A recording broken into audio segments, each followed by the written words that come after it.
Esa madrugada de junio de 1914, en un campamento improvisado a las afueras de Zacatecas, Eduviges Rentería miró sus manos manchadas de sangre y supo que tendría que elegir. En el catre de la izquierda, un soldado revolucionario de apenas 20 años se desangraba por una herida de bala en el pecho. En el de la derecha, un soldado federal, con el uniforme desgarrado, respiraba con dificultad, una esquirla de metralla incrustada cerca del corazón. Solo tenía instrumental para operar a uno.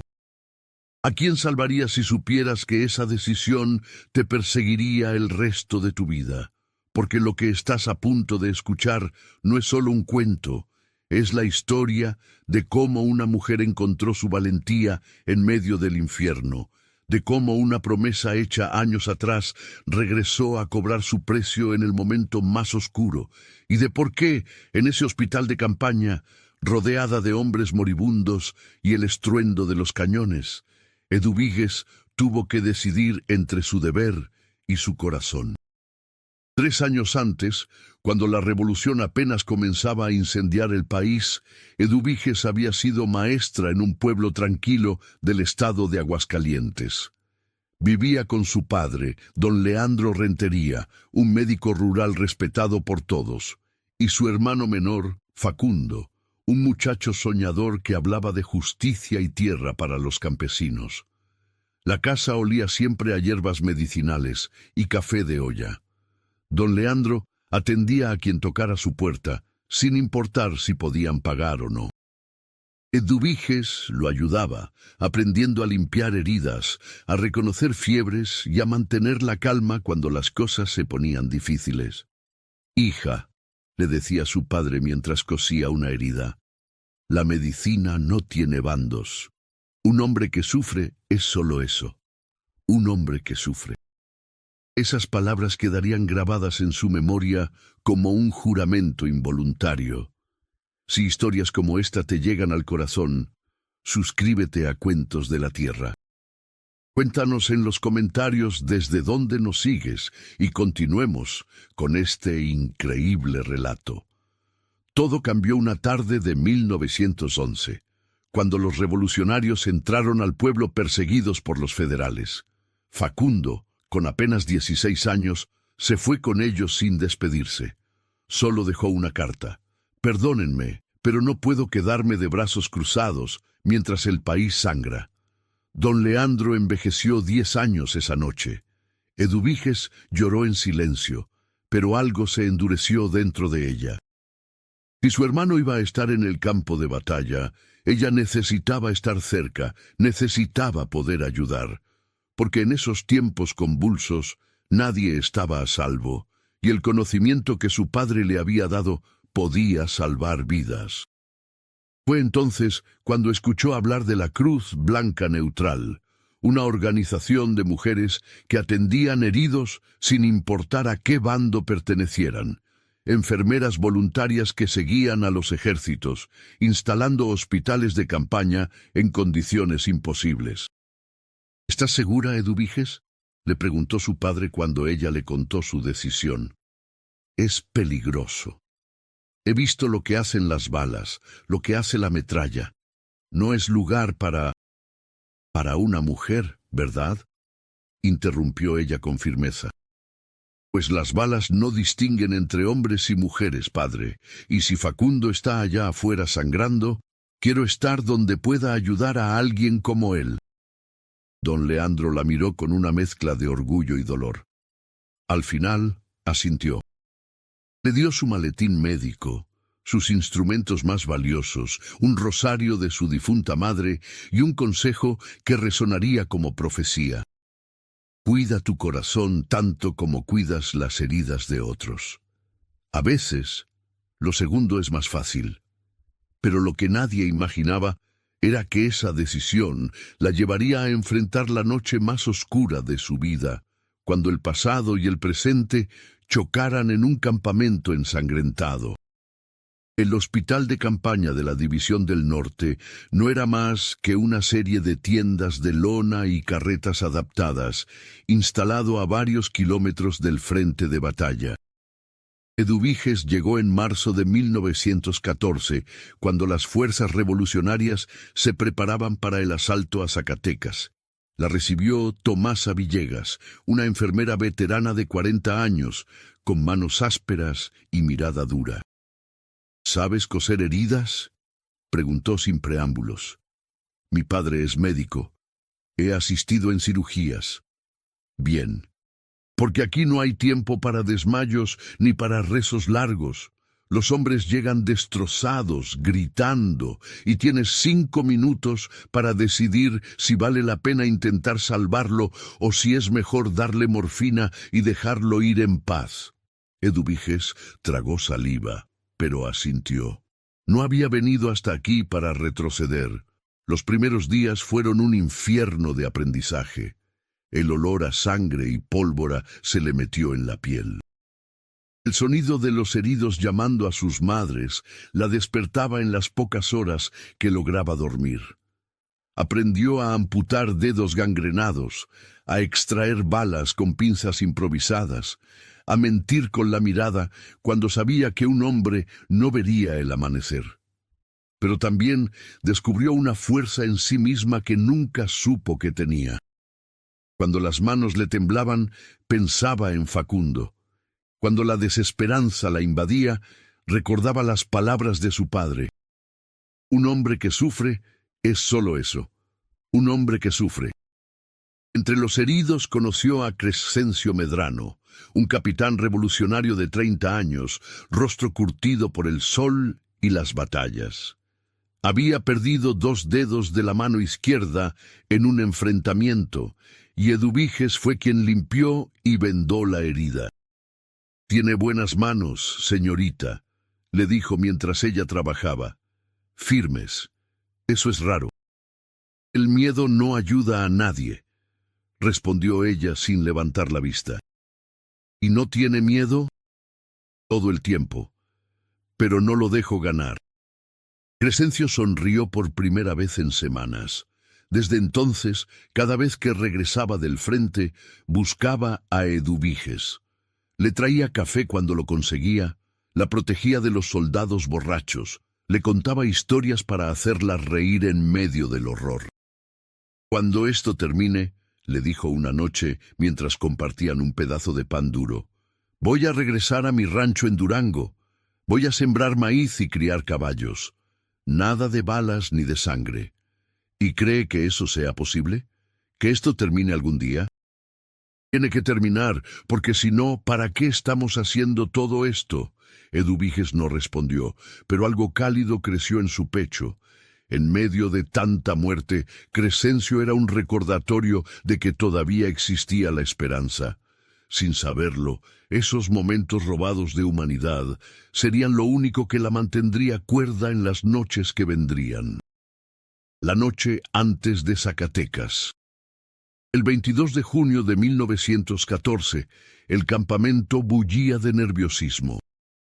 Al día siguiente comenzaría el asalto a Zacatecas. La batalla que todos sabían sería decisiva. Los federales se habían atrincherado en los cerros de La Bufa y El Grillo. Iban a defender cada metro con sangre. Tomasa reunió a las enfermeras al atardecer. Su rostro, siempre duro, mostraba algo parecido a la preocupación. «Mañana van a traer heridos como nunca han visto. Cientos, tal vez miles. No habrá suficientes camillas, ni vendas, ni morfina. Van a tener que decidir rápido quién puede salvarse y quién no». El silencio fue pesado como plomo. «Y otra cosa», agregó Tomasa en voz más baja, «si los federales rompen nuestras líneas y llegan hasta acá, no esperen clemencia por ser mujeres, escondan lo que puedan, y si no hay salida». Se tocó el rosario que llevaba al cuello. «Encomiéndense a Dios». Eduviges sintió un escalofrío recorrerle la espalda. Hasta ese momento, el peligro había sido abstracto, lejano. Ahora era real, inmediato. Esa noche no pudo dormir. Caminó entre las tiendas, escuchando a los soldados revisar sus armas, escribir cartas que tal vez nunca llegarían a sus destinos. Algunos rezaban, otros cantaban corridos en voz baja. Todos sabían que muchos no regresarían. Encontró a Crescencio sentado solo, mirando el fuego de una fogata moribunda. «No debería estar despierto», le dijo Eduviges sentándose a su lado. «Ni usted». Crescencio le ofreció un trago de su cantimplora, agua tibia que sabía a metal. Se quedaron en silencio un largo rato, escuchando el viento nocturno entre los mezquites. «Eduviges», dijo finalmente Crescencio, usando su nombre por primera vez, «si mañana las cosas se ponen feas, si yo no regreso, no diga eso. Escúcheme». Su voz era firme pero gentil. «Si no regreso, quiero que sepa que conocerla fue lo mejor que me pasó en esta maldita guerra, que gracias a usted recordé que no todo es muerte y pólvora, que todavía hay personas buenas en este mundo». Eduviges sintió las lágrimas quemar sus ojos, pero no las dejó caer. «Entonces tiene que regresar para que me lo diga cuando todo esto termine». Crescencio sonrió, y por un instante, bajo la luz débil de las estrellas, Eduviges vio al hombre que pudo haber sido sin la guerra. Alguien que reía fácil, que soñaba con cosechas y caballos, que merecía paz. «Es una promesa», dijo él. Pero el destino tenía otros planes, y esa promesa se quebraría de la manera más cruel posible. El 23 de junio amaneció con un cielo color sangre. A las 6 de la mañana, el rugido de los cañones sacudió la tierra. La batalla había comenzado. Para las 10, los primeros heridos empezaron a llegar. Llegaron en carretas, a caballo, cargados por sus compañeros, arrastrándose ellos mismos. Llegaron gritando, llorando, maldiciendo, rezando. Llegaron destrozados. Eduviges trabajó sin parar. Sus manos se movían por puro instinto. Cortar uniformes empapados de sangre, limpiar heridas, aplicar torniquetes, coser desgarros. Las horas se fundieron en un solo momento interminable de horror. «¡Más vendas!», gritaba Tomasa. «¡Se están acabando!», respondía otra enfermera. «Entonces usen las sábanas, lo que sea». A media tarde, un soldado revolucionario llegó con el pecho abierto por metralla. No podía tener más de 20 años. Sus ojos, muy abiertos, buscaban algo, a alguien. «Mi mamá», susurraba. «Díganle a mi mamá que...». Eduviges tomó su mano mientras Tomasa trabajaba frenéticamente en la herida. «Se lo diremos, lo prometo». Pero el muchacho dejó de respirar antes de que pudiera terminar la frase. Eduviges cerró sus párpados con manos temblorosas. Era el 15º muerto del día, y apenas eran las 3 de la tarde. Si conoces a alguien que ama las buenas historias, comparte este cuento. Así como se compartían los relatos alrededor del fogón, mantenemos viva nuestra tradición. Cuando el sol comenzaba a ponerse, las explosiones se escuchaban más cerca, demasiado cerca. Los federales estaban siendo empujados hacia la ciudad, pero peleaban ferozmente cada centímetro. Y entonces, entre el caos, trajeron a 2 hombres más. El primero era un revolucionario joven, con una bala alojada peligrosamente cerca del corazón. Respiraba con dificultad, los labios azules por falta de oxígeno. El segundo era un soldado federal, inconsciente, con el uniforme destrozado y una herida de metralla en el costado. Su rostro estaba cubierto de polvo y sangre seca. Tomasa evaluó a ambos con un vistazo experto y maldijo entre dientes. «Eduviges, ven acá. Los 2 necesitan cirugía inmediata o no llegan a la madrugada. Pero solo tengo un set de instrumentos limpios. El otro se rompió hace 2 horas». El corazón de Eduviges se detuvo. Miró a los 2 hombres moribundos. ¿Qué hago? Tú decides. Yo tengo otros 6 que atender. Tomasa ya se estaba alejando. Tú eres buena con el bisturí. Salva al que puedas. Eduviges sintió el peso del mundo cayendo sobre sus hombros. Un revolucionario, uno de los suyos, un federal, el enemigo, ambos desangrándose, ambos con familias esperándolos, ambos solo hombres que sufrían. Se acercó al federal para evaluar la herida. Necesitaba ver qué tan grave. Y entonces, cuando limpió la sangre de su rostro, su mundo se derrumbó. Lo reconoció. Era Renato Terrazas, el hombre al que había amado 5 años atrás, el hombre que le había prometido matrimonio y luego había desaparecido sin explicación, rompiéndole el corazón en 1000 pedazos, el hombre al que había tardado 3 años en olvidar. Sus manos empezaron a temblar. El tiempo se detuvo. Los gritos de los heridos, el estruendo lejano de los cañones, todo se volvió un murmullo distante. Eduviges miraba el rostro inconsciente de Renato, y 5 años de su vida regresaron como un vendaval. Recordó las tardes caminando por la plaza de su pueblo, las promesas susurradas bajo las bugambilias, el anillo sencillo que él le había mostrado, guardado para cuando pudiera pedirla formalmente en matrimonio. Y luego, el silencio. La partida sin explicación. Las cartas que nunca llegaron. Su padre le había dicho que Renato se había enlistado en el ejército federal, que había elegido su carrera sobre ella. Eduviges había llorado durante meses, hasta que el dolor se endureció en una cicatriz que creía cerrada. Pero ahora, con él desangrándose bajo sus manos, la herida se abrió de nuevo. «¿Señorita?» La voz débil del revolucionario joven la sacó de su trance. ¿Me voy a morir?» Eduviges miró al muchacho. Tenía la edad de su hermano Facundo. Tal vez hasta lo conocía. Tal vez habían peleado juntos. Y miró a Renato, el hombre que la había destruido. El hombre que había elegido servir a un gobierno corrupto, a un dictador, el enemigo. La decisión debería ser obvia, pero las palabras de su padre resonaron en su mente con la fuerza de un grito. La medicina no tiene bandos. Un hombre que sufre es solo eso, un hombre que sufre. Sus manos dejaron de temblar. Una claridad fría, terrible, descendió sobre ella. Evaluó las heridas con ojo clínico. El revolucionario tenía la bala cerca del corazón, pero no había perforado ninguna arteria mayor. Con morfina para el dolor y reposo, podría sobrevivir sin cirugía inmediata, aunque arriesgado. Renato, en cambio, tenía la metralla presionando contra la arteria femoral. Si no la extraía en los próximos minutos, se desangraría. No había opción, no había tiempo. Y entonces Eduviges tomó la decisión más difícil de su vida.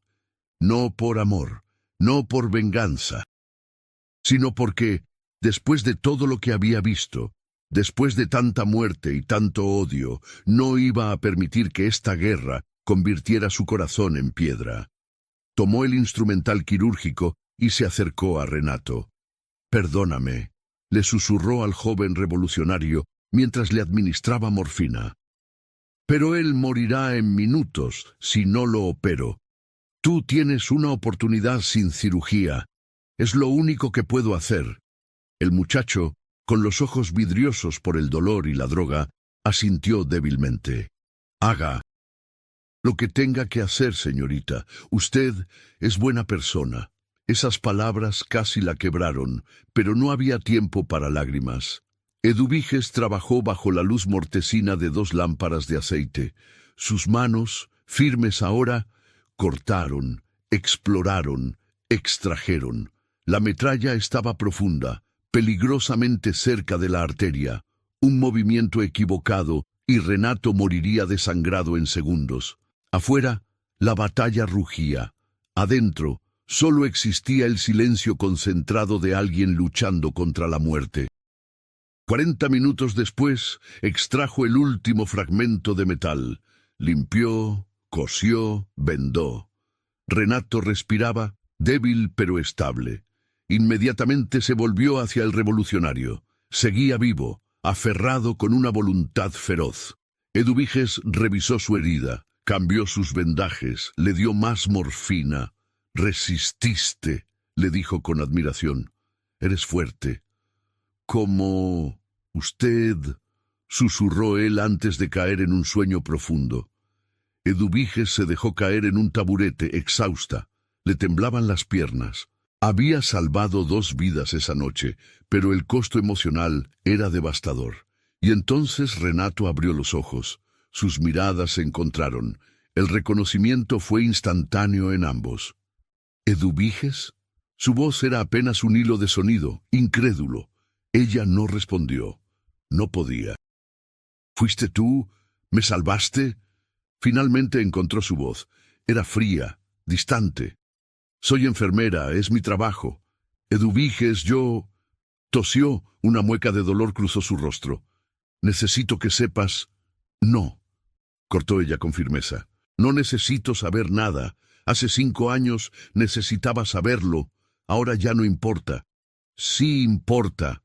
Renato intentó incorporarse, pero el dolor lo detuvo. «Me obligaron a enlistarme. Mi familia tenían deudas. El ejército pagó todo, pero solo si yo servía 10 años. No podía pedirte que esperaras. No era justo. Así que me fui sin despedirme porque sabía que si te veía no tendría la fuerza para irme». Eduviges sintió algo quebrarse dentro de ella. Todas las certezas, todo el odio cuidadosamente cultivado, se desmoronó. «¿Y eso justifica 5 años de silencio?». Su voz temblaba. «No, nada lo justifica. Fui un cobarde». Renato cerró los ojos, lágrimas rodando por sus mejillas sucias.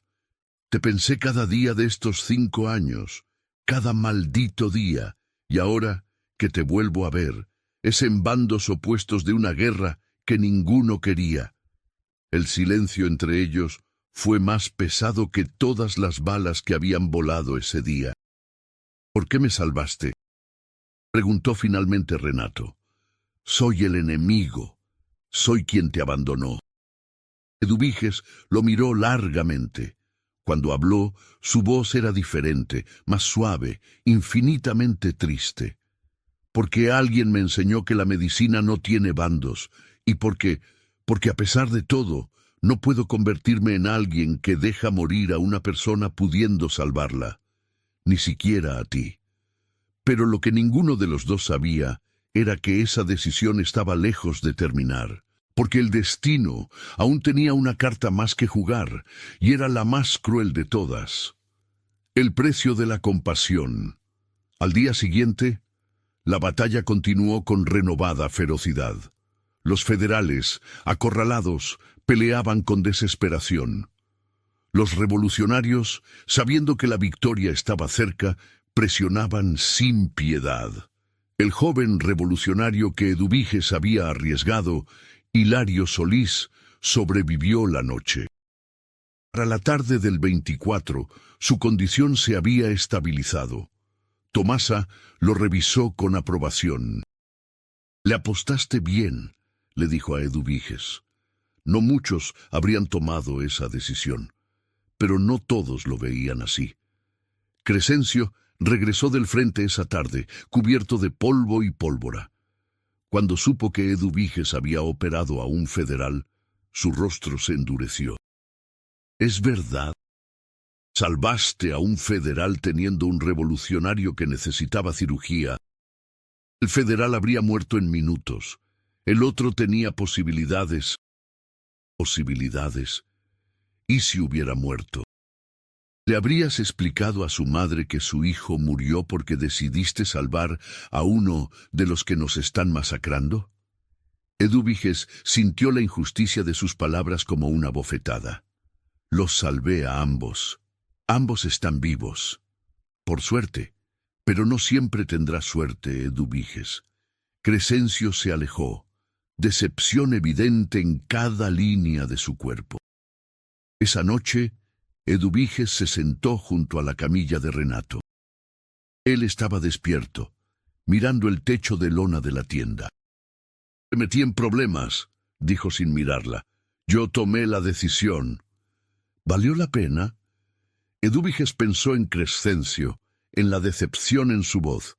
Pensó en el joven Hilario, vivo gracias a su suerte y resistencia. Pensó en Renato, respirando gracias a sus manos.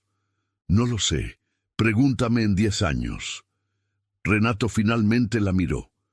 No voy a volver a dejarte, Edúbiges. Cuando esto termine, si sobrevivo, voy a buscarte, y voy a pasar el resto de mi vida compensando esos 5 años. La guerra no ha terminado. Y es posible que no sobrevivamos ninguno de los dos. Entonces dame algo por lo que vale la pena sobrevivir. Dime que hay una posibilidad, por pequeña que sea. Edúbiges guardó silencio un largo momento. Afuera, el viento nocturno mecía las tiendas. Adentro los heridos dormitaban, algunos gimiendo en sueños. «Sobrevive primero», dijo finalmente. «Luego hablamos de posibilidades». Era lo más cerca de una promesa que podía darle. Pero el 25 de junio, cuando los revolucionarios finalmente rompieron las defensas federales y entraron a Zacatecas, el caos se desató. Los federales en retirada pasaron cerca del hospital de campaña. Hubo disparos, gritos, confusión. En medio del pánico, los soldados revolucionarios que custodiaban el hospital vieron a los prisioneros federales, incluido Renato, e ignorando los gritos de las enfermeras, se los llevaron. Edúbiges corrió detrás de ellos. «¡No pueden! ¡Están heridos!». «Son prisioneros de guerra», pero nadie la escuchó. El odor a venganza era más fuerte que cualquier razón. Lo último que vio fueron los ojos de Renato, mirándola una última vez, antes de desaparecer en el polvo y el caos. La batalla de Zacatecas terminó con una victoria aplastante para los revolucionarios, pero el costo fue terrible. Se contaron más de 6.000 muertos, la mayoría federales. Los que fueron capturados vivos fueron fusilados o incorporados a la fuerza al ejército revolucionario. Edúbiges buscó a Renato durante 3 días. Preguntó, rogó, suplicó información. Nadie sabía nada, o nadie quería decirle. Al 4.º día, Crescencio vino a verla. Su expresión lo decía todo. «Lo encontraron entre los fusilados en las afueras de la ciudad», dijo en voz baja. «Lo siento, Edúbiges». Ella no lloró, no pudo. Era como si todo dentro de ella se hubiera vuelto piedra. «¿Para qué lo salvé entonces?», susurró. «¿Para que muriera 3 días después?». «No lo sé». Crescencio se sentó a su lado. «Tal vez para que tuviera 3 días más de vida. Tal vez para que pudieran despedirse. A veces eso es todo lo que podemos hacer en esta maldita guerra. Dar unos días más, unas horas más». Edúbiges finalmente lo miró. «Él te habló de mí, ¿verdad? Por eso estás aquí». Crescencio asintió. «El día antes del final, me pidió que te diera esto». Extendió su mano. En ella había un anillo sencillo de plata, gastado por el tiempo. Dijo que lo había guardado durante 5 años, que era para ti. Edúbiges tomó el anillo con manos temblorosas. Era el mismo que Renato le había mostrado aquella tarde bajo las bugambilias. Hacía una eternidad. Las lágrimas finalmente llegaron, silenciosas e implacables. Crescencio la dejó llorar, su presencia silenciosa un consuelo en medio del dolor. Edúbiges continuó trabajando como enfermera durante 2 años más, hasta el final de la fase violenta de la revolución. Salvó cientos de vidas, perdió la cuenta de cuántos murieron a pesar de sus esfuerzos. Nunca se casó. El anillo de Renato lo llevaba en una cadena bajo su uniforme, cerca del corazón. Era un recordatorio de que incluso en la guerra, incluso cuando el odio parece ser la única opción, siempre hay espacio para la compasión. Crescencio permaneció a su lado, no como amante, sino como amigo leal. Nunca volvió a su rancho en Durango. Cayó en una emboscada en 1916, defendiendo un convoy de suministros médicos. Edúbiges lloró su muerte como si hubiera perdido a un hermano. Su hermano Facundo sobrevivió la guerra, aunque regresó cambiado, con la mirada de alguien que ha visto demasiado. Nunca hablaba de lo que había vivido, pero cada noche Edúbiges lo escuchaba despertar de pesadillas. Años después, cuando la paz finalmente llegó y Edúbiges regresó a su pueblo a ayudar a su padre anciano, una mujer la buscó. Era la madre de Hilario Solís, el joven revolucionario que había sobrevivido aquella noche terrible. «Usted salvó a mi hijo», le dijo con lágrimas en los ojos. «Él me contó lo que hizo, la decisión que tomó. Quiero que sepa que Hilario estudió medicina después de la guerra. Ahora es doctor en Durango. Dice que todo lo hace por usted, porque le enseñó que salvar vidas es lo único que importa, sin importar los bandos». Edúbiges sintió algo cálido florecer en su pecho. No era felicidad, exactamente, pero era algo parecido a la paz. Tal vez Renato no había sobrevivido. Tal vez Crescencio había muerto demasiado joven. Tal vez la guerra se había llevado demasiado. Pero también había dejado esto, una vida salvada que se multiplicó en cientos más. Una decisión imposible que se convirtió en legado. Y así fue como aquella decisión, en una noche de infierno, marcó el destino de Edúbiges Rentería para siempre. Porque en la vida, a veces debemos elegir entre lo fácil y lo correcto, y el precio de elegir lo correcto puede ser devastador. Pero también es cierto que la compasión, esa que nace del corazón y no de la conveniencia, siempre encuentra la manera de florecer, aunque sea entre las piedras del camino y los escombros de la guerra.